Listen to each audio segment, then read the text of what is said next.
today we are going to discuss the topic relativistic effect. आज का topic है relativistic effect. तो इसमें हम क्या स्टडी करते हैं कि mass, velocity, radius, number of protons जिसको Z से भी डिनोट करते हैं कि इन सब का क्या इफ़ेक्ट होता है ओवरलैपिंग पर। किस पर? ओवरलैपिंग पर, कि किस केस में अच्छी होगी, किस केस में नहीं होगी, क्या क्या इफ़ेक्ट होता है। तो इसको वन बाय वन हम स्टडी करेंगे। सबसे पहले स्टडी करते हैं मास को। जो आइंस्टाइन थ्योरी है रिलेटिविटी की, आइंस्टाइन थ्योरी ऑफ रिलेटिविटी, इसने एक इक्वेशन दी थी जिसने रिलेट किया था मास और स्पीड ऑफ इलेक्ट्रॉन को। डेरिवेशन की नीड नहीं है, हम डायरेक्ट फॉर्मूला देखेंगे। तो उस फॉर्मूले के अकॉर्डिंग था mass of electron is equal to M naught divide by under root of 1 minus V by C. ये फॉर्मूला था, किससे आया था? आइंस्टाइन थ्योरी ऑफ रिलेटिविटी से। Okay, so according to this formula यहाँ पे v क्या रिप्रेजेंट कर रहा है? ये कर रहा है स्पीड ऑफ इलेक्ट्रॉन। क्या कर रहा है? Speed of electron. और v क्या है? c क्या है? स्पीड ऑफ लाइट की स्पीड। सो यहाँ से क्या देखो, अगर ये v बढ़ेगा, v मतलब स्पीड, अगर हम v को इंक्रीज़ कर दें, स्पीड को इंक्रीज़ कर दें, तो ओवरऑल ये v बाई सी इंक्रीज़ होगा। v इंक्रीज़ होने से v बाई सी की वैल्यू क्या होगी? इंक्रीज़ होगी। v बाई सी इंक्रीज़ होगा तो 1 में से इसको माइनस करेंगे तो डिनोमिनेटर क्या होगा? कम होगा। तो डिनोमिनेटर डिक्रीजेज।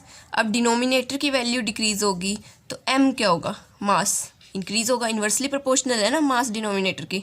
तो इससे क्या हुआ कि अगर जैसे जैसे इलेक्ट्रॉन की स्पीड बढ़ेगी वैसे वैसे मास इंक्रीज़ होगा। तो एक तो ये वाला रिलेशन आया यहाँ से। सेकंड डिस्कस करते हैं कि वेलोसिटी का फॉर्मूला क्या होता है। जो वेलोसिटी है उसका फॉर्मूला होता है Z e square divided by 2 epsilon not an H. Z क्या है? नंबर ऑफ प्रोटॉन्स जिसको हमने जेड से डिनोट किया हुआ है। ई क्या है? Charge of electron. Epsilon naught constant है। N number of moles. H Planck's constant. So अब यहाँ से क्या रिलेशन आया? अगर जेड बढ़ेगा, नंबर ऑफ प्रोटॉन्स बढ़ेंगे तो क्या होगा? वी बढ़ेगा। ठीक है। और अभी हमने ऊपर क्या देखा? वी बढ़ेगा तो एम बढ़ेगा। तो इससे हम क्या कह सकते हैं कि Z number of protons increase होंगे तो वेलोसिटी इंक्रीज होगी तो मास भी इंक्रीज होगा। यहाँ तक समझ आया अभी तक? So now discuss the third relation. अब हम डिस्कस करते हैं थर्ड रिलेशन को, वो है रेडियस की। वेलोसिटी का फॉर्मूला तो ये। अब रेडियस का क्या फॉर्मूला है? रेडियस का फॉर्मूला है Z e square divide by 4 pi epsilon naught m v square. यहाँ से क्या निकला कि जो मास है, मास और रेडियस का अगर हम रिलेशन लें तो मास इंक्रीज़ होगा तो रेडियस डिक्रीज़ होगी। मतलब मास जो है वो इन्वर्सली प्रोपोर्शनल है रेडियस के, कि जैसे जैसे साइज़ बढ़ेगा वैसे वैसे मास कम होगा। ओके, सो इन तीनों जो हमने अभी रिलेशन पढ़े, इनसे कंक्लूजन क्या आया? तो इससे ये आया, देखो मान लो यहाँ सेंटर में क्या है? न्यूक्लियस पॉजिटिवली चार्ज, और बाहर है SPDF ऑर्बिटल। तो हमने कहा कि अगर Z बढ़ेगा, नंबर ऑफ प्रोटॉन इंक्रीज़ होंगे तो R डिक्रीज़ होगा। इसका मतलब क्या है कि मान लो यहाँ पे है S में 2 इलेक्ट्रॉन मान लेते हैं, P में 6, 1 2 3 4 5 6। ठीक है। 6 इलेक्ट्रॉन है, तो होगा क्या, जैसे ही आर कम हुआ है तो ओवरऑल रेडियस कम हुआ है। कैसे, देखो ये आर कम, जेड बढ़ा है, नंबर ऑफ प्रोटॉन बढ़े हैं, नंबर ऑफ प्रोटॉन बढ़े हैं मतलब पॉजिटिवली चार्ज बढ़ा है, पॉजिटिवली चार्ज बढ़ा है तो क्या होगा, इलेक्ट्रॉन को अपनी तरफ अच्छे से अट्रैक्ट करेगा। तो इससे क्या होगा, पॉजिटिव चार्ज बढ़ा है ना, तो ये इलेक्ट्रॉन को पास लेके आएगा, ये एस पी। किसकी वजह से, क्योंकि इलेक्ट्रॉन तो उतने ही है, पॉजिटिवली चार्ज न्यूक्लियस इलेक्ट्रॉन को अपनी तरफ कॉन्ट्रैक्ट करेगा, तो उससे क्या होगा, एस और पी का गैप कम हो गया और ये इसके पास आ गए। पर डी और एफ पे इतना इफेक्ट नहीं हुआ, डी और एफ जहाँ पहले थे वो दूर हो गए, S P D F, S P D F, S और पी न्यूक्लियस के पास आ गए और डी और एफ दूर हो गए। और यहाँ पे जो ये एस और पी है ये शो करेंगे अब शील्डिंग इफेक्ट। क्या शो करेंगे, शील्डिंग इफेक्ट। अब ये शील्डिंग इफेक्ट क्या होता है, ये इंपॉर्टेंट है, शील्डिंग इफेक्ट, कि ये शील्डिंग इफेक्ट होता क्या है। शील्डिंग इफेक्ट क्या होता है, शील्डिंग इफेक्ट होता है कि अब एस और पी ऑर्बिटल ये शील्डिंग इफेक्ट शो करते हैं। इसका मतलब कि एस और पी ऑर्बिटल न्यूक्लियस के पास है, अब जो पॉजिटिव चार्ज है उसका जो इफेक्ट है वो एस और पी पर तो है पर डी और एफ पर नहीं है। क्यों, क्योंकि जो इसका इफेक्ट है अगर ये इससे बाहर जाएगा तो जो पी के इलेक्ट्रॉन है वो इस इफेक्ट को रोक लेते हैं। तो इसका मतलब कि रोकना, जो पी और एस और पी ऑर्बिटल पॉजिटिव के इफेक्ट को रोक रहे हैं कि वो डी और एफ तक ना जाए, उसी को बोलते हैं शील्डिंग इफेक्ट। ठीक है, और जैसे ही डी, मान लो डी इसके पास आने की ट्राई करेगा डी ऑर्बिटल, तो जो ये पी में इलेक्ट्रॉन प्रेजेंट है ये इसको रिपेल कर देंगे, इसको रिपेल कर देंगे तो क्या होगा, डी दूर चला जाएगा, डी बी और एफ बी। सो इससे क्या होगा, एस और पी पास आए हैं, एस और पी पास आए हैं तो क्या हुआ, कॉन्ट्रैक्शन। तो पास आने की वजह से क्या हो गया, एस और पी में तो हो गया कॉन्ट्रैक्शन, डी एंड एफ में हुआ एक्सपेंशन। क्या हुआ, एक्सपेंशन। अब इसका क्या मतलब है, देखो एस और पी में क्या हुआ है, कॉन्ट्रैक्शन हुआ है। मान लो पी का ये पहले ये वाला था, ठीक है, अब इसके पास आने की वजह से कॉन्ट्रैक्शन के बाद क्या होगा, ये ऐसे हो जाएगा। ठीक है, और अगर डी का देखें तो डी अगर पहले ऐसे था, इसमें क्या हुआ है, एक्सपेंशन हुआ है। एक्सपेंशन हुआ है तो मतलब लॉब्स एक्सपेंडेड हो जाएंगे, एक्सपेंडेड का मतलब दूर तक फैल जाएंगे। ये क्या हुआ है, इसका डी का एक्सपेंशन हुआ है। तो समझ आया, ये किसकी वजह से हुआ है कि जैसे जैसे जेड इंक्रीज हुआ है, जैसे जैसे जेड इंक्रीज हुआ है रेडियस कम हुई है एस और पी की, एस और पी पास आ गए, डी और एफ दूर चले गए। बट जो क्या हुआ, ओवरऑल अगर हम साइज़ की बात करें तो ओवरऑल साइज़ क्या हुआ है, डिक्रीज हुआ है। ओवरऑल साइज़ डिक्रीजेज, ओवरऑल तो साइज डिक्रीज ही हुआ है, बट एस और पी में contraction and D and F में एक्सपेंशन हुआ है। अब इसकी एप्लीकेशन क्या है, अब इसकी एप्लीकेशन को स्टडी करेंगे। तो सबसे पहली एप्लीकेशन है रिलेटिविस्टिक इफेक्ट की, कि जो 5d ऑर्बिटल है, 5d ऑर्बिटल जो है उसकी 5d ओवरलैपिंग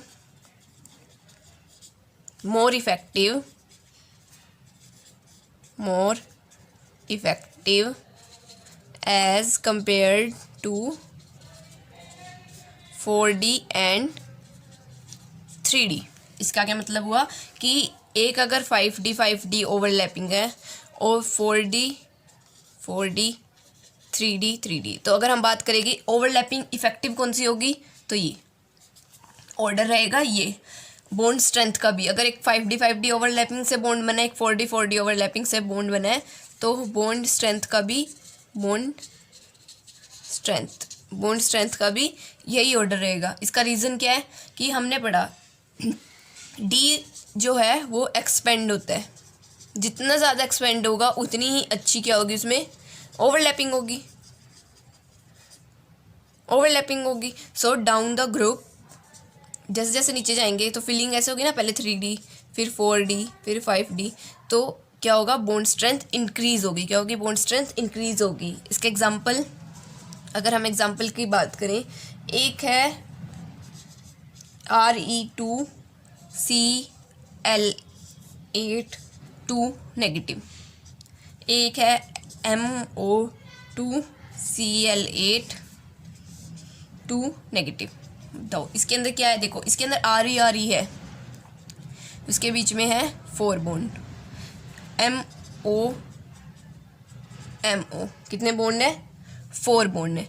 बट जो ये Re है, ये किससे बना है, ये बना है 5D की ओवरलैपिंग से, ये बना है 4D की ओवरलैपिंग से। तो ये वाला बॉन्ड क्या होगा, स्ट्रॉन्ग होगा, और ये क्या होगा, वीक होगा। तो ये कौन सी सीरीज है, फर्स्ट एप्लीकेशन। सेकंड एप्लीकेशन है इनर्ट पेयर इफेक्ट।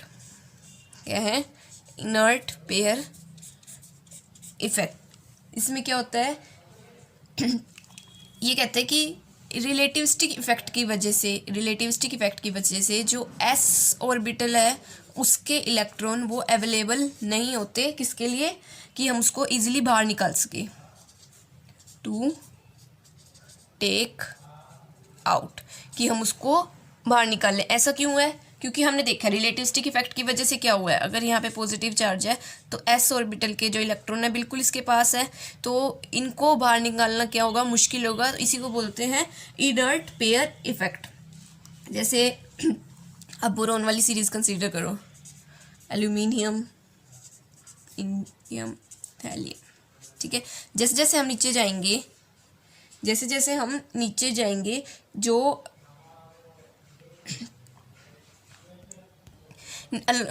नीचे जाएंगे तो क्या होगा, नीचे जाने से क्या होगा, z इंक्रीज होगा, नंबर ऑफ प्रोटॉन्स बढ़ेंगे, z डिक्रीज होगा तो r क्या होगा, डिक्रीज। ओवरऑल साइज तो नीचे जाएंगे इंक्रीज होगा, बट r कौन सी बात कर रहे हैं हम, कि s और जो p है वो और ज़्यादा क्लोज आएंगे किसके, न्यूक्लियस के।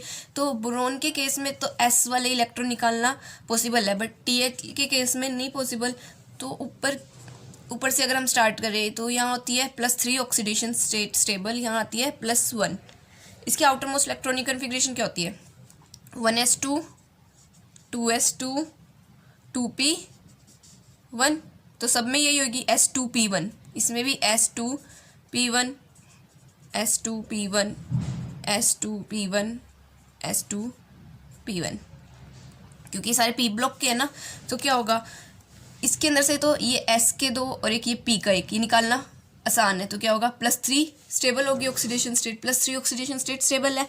बट जैसे हम नीचे जाएंगे, जो ये s ऑर्बिटल है ये न्यूक्लियस के पास आना स्टार्ट हो जाएगा। उसकी वजह से क्या होगा, जो इलेक्ट्रॉन है s से निकालना मुश्किल। तो डाउन द ग्रुप क्या होगा, ऊपर +3 स्टेबल है, बट यहाँ +3 जो है वो लीस्ट स्टेबल है, लीस्ट स्टेबल, क्योंकि s से इलेक्ट्रॉन निकालना पॉसिबल नहीं है, क्योंकि वो न्यूक्लियस के बहुत ज़्यादा पास आ गया है, क्योंकि z इंक्रीज हुआ है, इसलिए डाउन द ग्रुप जो ऑक्सीडेशन स्टेट है स्टेबिलिटी की वो डिक्रीज होती है। यहाँ +3 स्टेबल है, यहाँ है +1, और ये है क्यों, इस वजह से रिलेटिविस्टिक इफेक्ट की वजह। तो नेक्स्ट वी डिस्कस, ये इंपॉर्टेंट है, वो क्या है, देखो ओवरलैपिंग को हम बोल सकते हैं बॉन्ड स्ट्रेंथ, क्योंकि ओवरलैपिंग की वजह से बॉन्ड बनता है।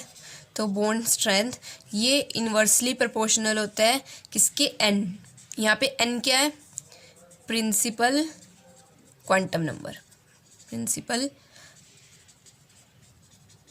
Quantum number. जैसे 1s 2s, इसमें जो 1 है 2 है ये क्या होते हैं, प्रिंसिपल क्वांटम नंबर। और ये डायरेक्टली प्रोपोर्शनल होता है डायरेक्शनल बिहेवियर ऑफ ऑर्बिटल, कि ऑर्बिटल का डायरेक्शनल बिहेवियर कैसा होता है। सो हमने ये लिखा है, इसका मतलब क्या है वो समझते हैं, कि जो ये लिखा है हमने रिलेशन, इसका मतलब क्या है। इसका मतलब ये है कि जो n की वैल्यू जितनी कम होगी उतनी ही बॉन्ड स्ट्रेंथ ज़्यादा होगी, और जितना ज़्यादा डायरेक्शनल बिहेवियर होगा ऑर्बिटल का उतना ज़्यादा ही बॉन्ड क्या होगा, स्ट्रॉन्ग होगा। अब s और p है, s और p में से डायरेक्शनल बिहेवियर कौन शो करता है ऑर्बिटल का, p, क्योंकि ये देखो ये है एक पॉजिटिव एक नेगेटिव, तो डायरेक्शनल बिहेवियर शो कर रहा है ना। तो p क्या शो करता है, डायरेक्शनल बिहेवियर। तो अगर हमें अरेंज करना हो, एक है 2p ओवरलैपिंग, 3p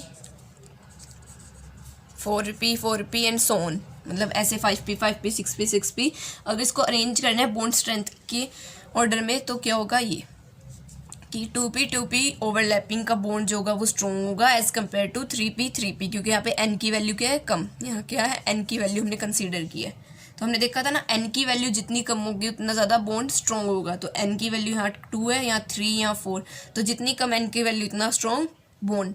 और अगर हम बात करें डायरेक्शनल बिहेवियर के वे से, तो देखो सबसे पहले क्या फीलिंग होती है, 1s में आता है।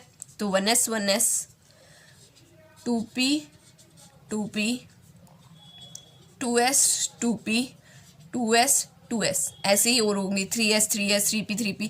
तो देखो 1s ये ss, पहले तो n देखो, n पहले 1 है ना, n कम होगा, ओवरलैपिंग ज़्यादा होगी, तो ये तो सबसे स्ट्रॉन्ग हो गई, n तो हो गई क्योंकि n कम है इसमें। अब अगर इनको अरेंज करना है, इसका ऑर्डर कैसे लगाएंगे, हमने क्या कहा है, पहले तो प्रिंसिपल क्वांटम नंबर चेक करो। जो प्रिंसिपल क्वांटम नंबर की वैल्यू कम, ओवरलैपिंग ज़्यादा, तो यहाँ प्रिंसिपल क्वांटम नंबर की वैल्यू कम है, ओवरलैपिंग ज़्यादा। उसके बाद देखो यहाँ पे n की वैल्यू सेम है, n की वैल्यू 2 है तीनों केस में, 2 2 2। तो अब हम क्या चेक करेंगे, डायरेक्शनल बिहेवियर। p का डायरेक्शनल बिहेवियर होता है तो p ओवरलैपिंग का बॉन्ड स्ट्रॉन्ग। फिर उसके बाद ps, क्योंकि एक p तो है, एक ऑर्बिटल के पास तो डायरेक्शनल बिहेवियर है, फिर ये, और फिर 2s ऐसे 3 का लगाना हो तो 3p फिर 3s 3p और फिर 3s।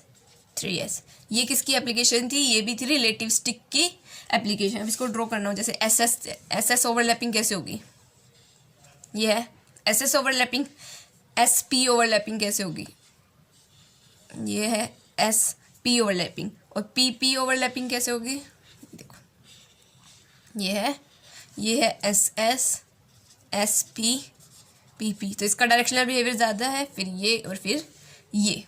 s के पास डायरेक्शनल बिहेवियर है ही नहीं क्योंकि जो इलेक्ट्रॉन है वो पूरे क्लाउड में फैले हुए हैं, पर s के पास नहीं है, पर p के पास तो है। ये लो बना, यहाँ पे सबसे ज़्यादा इलेक्ट्रॉन जैसे जैसे सेंटर की तरफ है वहाँ कम। तो ये था रिलेटिविस्टिक इफेक्ट। आई होप आपको समझ आया होगा। कोई भी डाउट हो तो आप कमेंट करना। Thank you for watching.